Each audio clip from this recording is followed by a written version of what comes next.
Started making this game, we knew that we wanted to let players play as Ratchet and Clank together at the same time. This is something that our fans have wanted for a long time, and it's something that we've been excited about making for a while as well.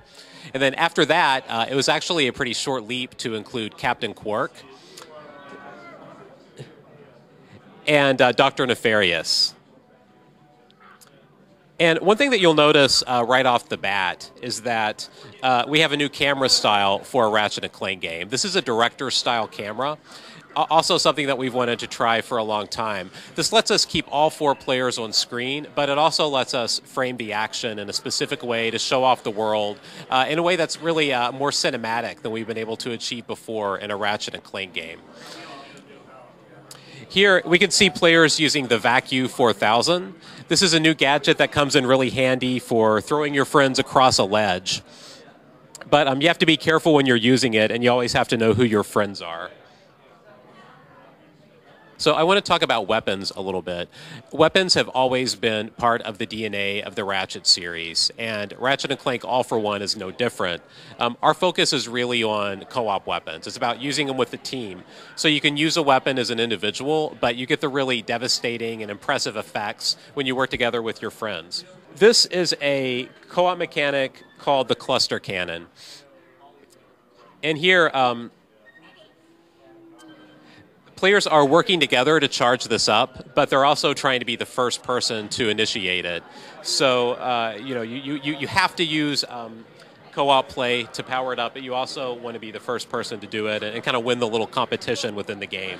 So certain gadgets are back this time around, but they have a new co-op twist. Here's the swing shot. You know, one important thing to know about this game is that we allow any player configuration. You can play with any group size from 1 to 4 players.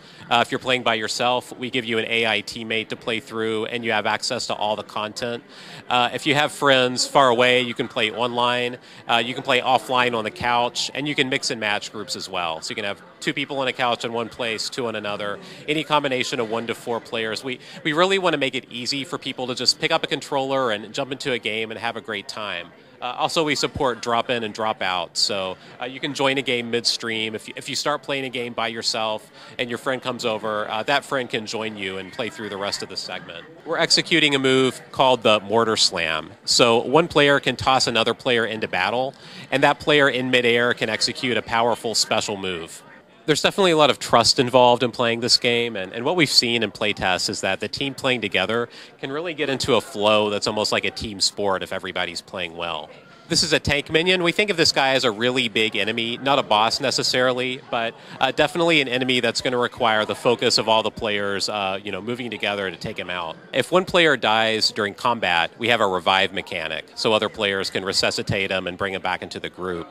If you die when you're jumping over a hazard, then we're going to spawn you back into the play group fairly quickly because we don't want a ton of downtime. We want players to feel like they're spending most of their time playing.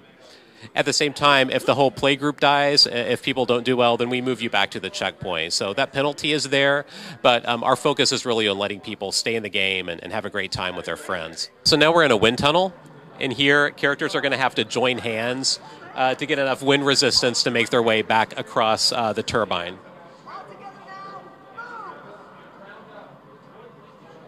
So players of this game have a very well-developed core moveset. You know, Ratchet has his Omni Wrench, Clank uses Clank Fu, Quark uses Fists of Justice, Dr. Nefarious uses his Annihilator Blades, and that's all effective against smaller enemies. You really can divide and conquer and expect to do well. But against the bigger enemies, a lot more coordination is going to be required.